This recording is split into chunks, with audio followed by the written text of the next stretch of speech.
Hey everyone, welcome back to my channel. Really appreciate all the views on last video and everyone who liked and came by and checked it out. It was a great game last night.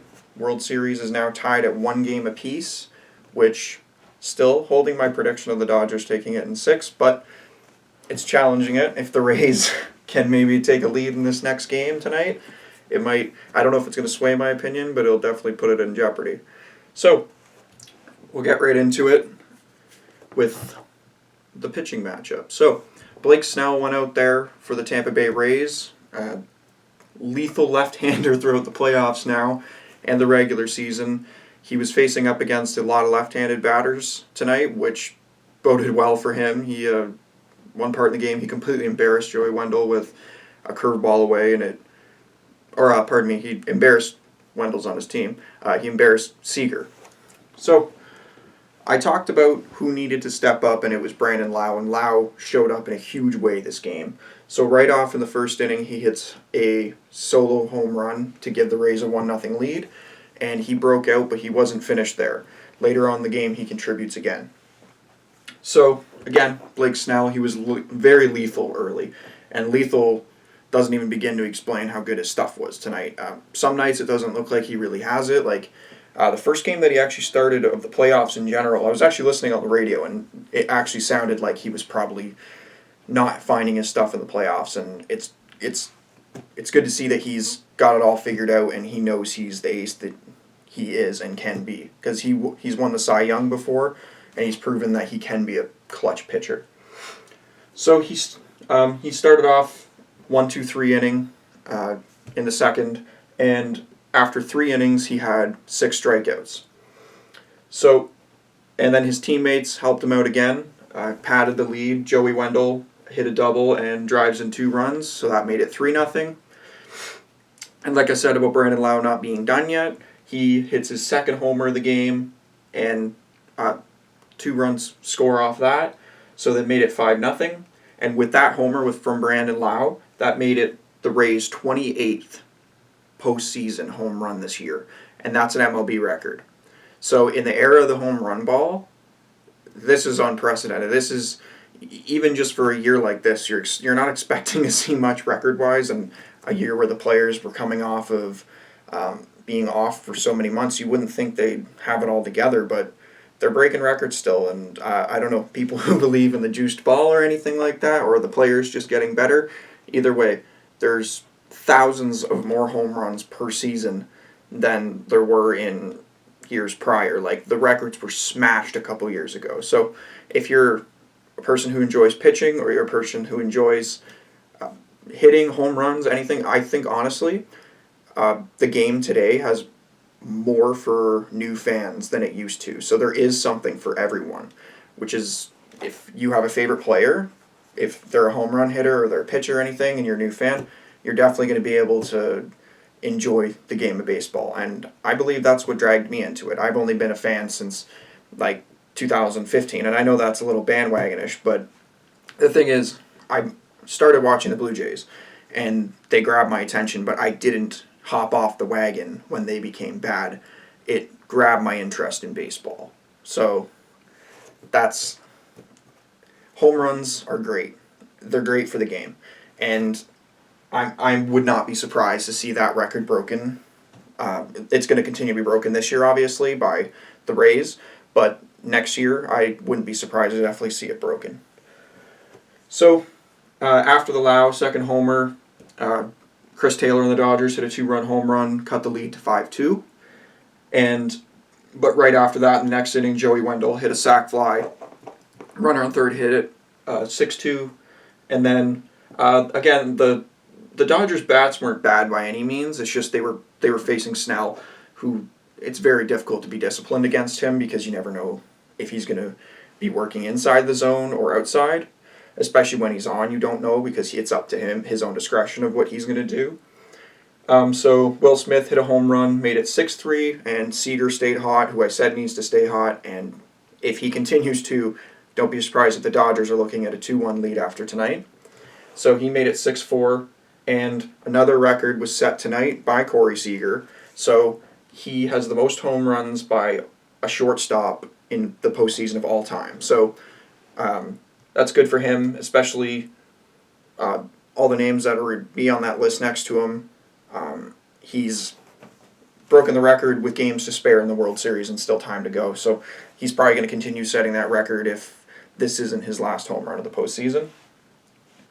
So, and then after that, Diego Castillo came in, 1-2-3 inning, and got the save, and that tied the series up effectively. So I'm going to make a prediction of what's going to happen tonight, because I think with Tony Gonsolin, who came in tonight, who was the starter for the Dodgers, who I think I forgot to say, he had an ERA of almost 10 or over 10, so it was already a mismatch from the start, and it was actually a miracle that he held on for as long as he did. So I believe Buehler's pitching tonight, so if it's Buehler, he's most likely going to have an advantage over whoever's up in the rotation for the Rays, or however they choose to approach this game. If it's going to be a short start for their pitchers and then they're going to go into the bullpen, you never know with Kevin Cash, because he never shows his cards. So I do think the Dodgers are going to continue what they did in the second half of the game, where their bats continued to be hot from the first game. They carried over. I think they're still going to be hot in the third game, and they're going to feed off that. And I think they're going to take their 2-1 series tonight, and it's going to be a battle. But I still stick with my prediction of it's going to go back and forth, and ultimately the Dodgers will win 3-2. I still am going to stick with that. But I'd like to be wrong. I would like to have myself proven wrong, because it's been a year of being proven wrong by a lot of sports teams. So, look, some NHL news that we'll talk about. A few signings. Notingly, Jake Virtanen of the Vancouver Canucks was just signed to a 2-year, $5.1 million extension. He's taken a while to really develop, but he's become a nice complementary piece, and I don't think that's what they expected out of him when they drafted him. Really, he was a first-round pick in 2014, and again, when you're a first-round pick, and especially early, you're expected to develop at a pace that really is unrealistic if your scouting wasn't 100% accurate on who you were going after. So if they were expecting someone who maybe wasn't projected as high as they took him, and they wanted him to be ready in X amount of years, and he didn't accomplish that, they're going to give up on him quick. And I know Jim Benning, as a GM for the Vancouver Canucks, has been dragged through the mud a lot, but I praise him for that. He hasn't given up on Virtanen, because he's not... Again, not every player is the same or will take the same curve of development. There are late bloomers, like we talked about, and he's one of them. And he could definitely be a productive NHLer, and one of them that could play for 15-plus years. It's just, you can't write these kids off, and he's still, he was just a kid a few years ago, and that's the thing is, you don't know what's going on in his mind, you don't know how much pressure he's feeling or how much people or himself are putting on himself.